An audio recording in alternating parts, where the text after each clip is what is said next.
इस वीडियो में हम पढ़ेंगे अमीनो एसिड्स के बारे में।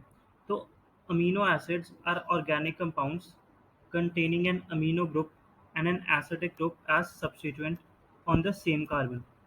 तो एक सेम कार्बन पे एक अमीनो ग्रुप भी होगा और एक एसिडिक ग्रुप भी होगा। तो अमीनो ग्रुप कौन सा होता है? अमीनो ग्रुप होता है अपना NH2 वाला ग्रुप, इस अमीनो ग्रुप। और एसिडिक ग्रुप होता है अपना कार्बोक्सिलिक एसिड COOH। और ये दोनों सेम कार्बन पे होने ज़रूरी हैं, तभी हम उसे अमीनो एसिड कहेंगे। और जिस कार्बन पे ये होंगे उसी कार्बन को हम अल्फा कार्बन कहते हैं। आगे डायग्राम में भी हम देखेंगे। Hence they are called as alpha amino acids, इसलिए हम उन्हें अल्फा अमीनो एसिड्स भी कहते हैं। They are substituted methanes. अब ये सब्स्टिट्यूटेड मीथेन्स क्यों हुए? क्योंकि अगर आप मीथेन का स्ट्रक्चर देखो तो मीथेन होता है CH4, मतलब एक कार्बन से 4 हाइड्रोजन अटैच होंगे, लेकिन अपने अमीनो एसिड में एक कार्बन पे अपना अमीनो ग्रुप आ जाता है और दूसरे कार्बन पे अपना कार्बोक्सिलिक ग्रुप आ जाता है। तो मतलब हमने मीथेन के 2 हाइड्रोजन्स को रिप्लेस कर दिया, इसलिए सब्स्टिट्यूटेड मीथेन्स हो गए। There are 4 substituent groups occupying the 4 valency positions. तो जैसे मीथेन की 4 हाइड्रोजन होते हैं, उसी तरह इसमें अपने 4 वैलेंसी पोजीशंस होंगी, क्योंकि 4 हाइड्रोजन थे। दीज आर, अब 4 कौन कौन से ग्रुप होते हैं अपने अमीनो एसिड्स में? हाइड्रोजन हो सकता है, कार्बोक्सिल ग्रुप हो सकता है, अमीनो ग्रुप हो सकता है और एक वेरिएबल ग्रुप हो सकता है, जिसको हम R ग्रुप से रिप्रेजेंट करेंगे। Based on the nature of R group there are many amino acids.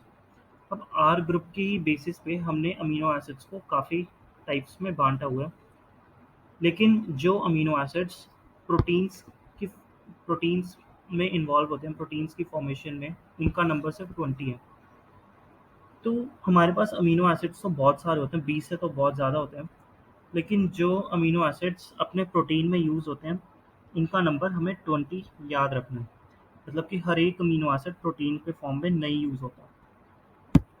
तो इस डायग्राम में हमें दिख रहा होगा कि एक कार्बन है, ये इसी कार्बन को हम अल्फा कार्बन कहेंगे, और अल्फा कार्बन के साथ एक कार्बोक्सिल ग्रुप अटैच है जो कि एसिडिक ग्रुप है, एक अपना अमीनो ग्रुप अटैच है जो कि बेसिक ग्रुप है, एक अपना R चेन है जिससे वेरिएबल ग्रुप अटैच होगा, और एक अपना हाइड्रोजन है जो कि ऐसे ही रहेगा। तो अगले पेज पे पढ़ते हैं अब हम। तो इस पेज पे बताया गया कि द R ग्रुप इस in these proteinaceous amino acid could be a hydrogen, the amino acid is glycine.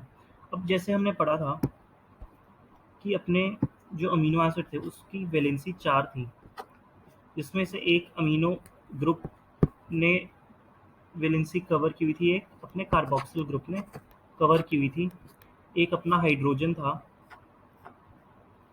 और एक अपना यहाँ पे R ग्रुप था जो कि वेरिएबल था। अब हमें ये क्या कह रहा है कि अगर हम इस R ग्रुप पे हाइड्रोजन लगा दें तो हमें ग्लाइसिन मिल जाएगा, और अगर हम उधर मिथाइल लगा दें तो हमें एलानीन मिल जाएगा, और अगर हाइड्रोक्सल मिथाइल लगा दें तो सेरीन मिल जाएगा। तो ये तीनों अमीनो एसिड्स के हमें ग्रुप्स याद होने चाहिए, R ग्रुप। ये क्वेश्चन बड़ी आराम से बन जाएगा। उसके बाद the chemical and physical properties of amino acids are essentially of the amino, carboxyl and the R functional groups. अब अमीनो एसिड्स की जो केमिकल और फिजिकल प्रॉपर्टीज़ हैं वो अमीनो ग्रुप, कार्बोक्सिल ग्रुप और अपने R फंक्शनल ग्रुप पे depend करेंगे। Based on the number of amino and carboxyl group. अब हमें पता है कि अमीनो एक बेसिक ग्रुप है और कार्बोक्सिल एक एसिडिक ग्रुप है। तो अगर इनके नंबर को हम वेरी करें तो हमें 3 तरह के अमीनो एसिड्स मिल जाएंगे। एक होंगे अपने एसिडिक, दूसरे होंगे अपने बेसिक, और तीसरी कैटेगरी होगी अपने न्यूट्रल। तो एसिडिक में हमें एग्जांपल दिया गया है ग्लूटामिक एसिड का, बेसिक में हमें एग्जांपल दिया गया है लाइसिन का, और न्यूट्रल में हमें दिया हुआ है वैलिन का। तो एसिडिक में अपने कार्बोक्सिल ग्रुप ज़्यादा हो जाएंगे तभी वो एसिडिक होगा। बेसिक में अपने अमीनो ग्रुप ज़्यादा होंगे कार्बोक्सिल से, इसीलिए वो बेसिक हो जाएगा। न्यूट्रल में अपने कार्बोक्सिल और अमीनो ग्रुप बराबर होंगे, इसीलिए वो न्यूट्रल होगा। Similarly there are aromatic amino acids. अब एरोमेटिक अमीनो एसिड्स वो होंगे जिनमें एक बेंजीन रिंग या फिर एरोमेटिक रिंग प्रेजेंट होगी। तो उसके 3 एग्ज़ाम्पल दिए हुए हैं और ये याद भी होने चाहिए, टायरोसिन, फेनिलएलनिन और ट्रिप्टोफैन। अगली प्रॉपर्टी हमें दी गई है कि a particular property of the amino acid is the ionisable nature of the amino and the carboxyl groups. अब जो अपने अमीनो और कार्बोक्सिल ग्रुप्स हैं ये आयनाइज हो सकते हैं। कैसे? जैसे आप देख सकते हो कि कार्बोक्सिल ग्रुप एक हाइड्रोजन डोनर ग्रुप है क्योंकि ये एसिडिक है। तो ये हाइड्रोजन को डोनेट कर देगा और आयनाइज हो जाएगा। और जो अपना अमीनो ग्रुप है NH2 ग्रुप है, वो एक बेस है, तो उसकी टेंडेंसी है वो हाइड्रोजन गेन कर लेगा। तो इसमें आप देख सकते हो कि उसने हाइड्रोजन गेन कर लिया और ये आयनाइज हो गया। Hence, in solutions of different pH, the structure of amino acid changes. अब डिफरेंट सॉल्यूशन में अमीनो एसिड्स का स्ट्रक्चर वेरी कर सकता है। हमने बी वाली फॉर्म को ज्विटर आयन फॉर्म बोला है।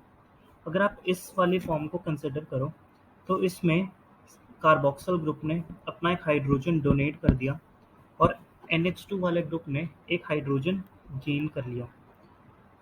तो इसलिए हमने इसको ज्विटर आयन फॉर्म बोला क्योंकि इस पे नेगेटिव चार्ज है और इस पे एक पॉजिटिव चार्ज आ गया। अब जो अपने अमीनो एसिड हैं वो बफर की तरह भी काम कर सकते हैं। कैसे? मान लो कि किसी भी मीडियम में हाइड्रोजन आयंस की कॉन्सेंट्रेशन बहुत ज़्यादा है, तो NH2 ग्रुप की टेंडेंसी होगी कि वो हाइड्रोजन को गेन कर ले। तो हाइड्रोजन को गेन करके वो NH3 पॉजिटिव वाली फॉर्म में चला जाएगा। तो इसी से वो पीएच को मेंटेन कर सकता है। अमीनो एसिड्स के बारे में एक इम्पॉर्टेंट बात ये है कि अपने सारे अमीनो एसिड्स कायरल होते हैं एक्सेप्ट फॉर लाइसिन। तो लाइसिन एक ऐसा अमीनो एसिड है जो कि एक कायरल है।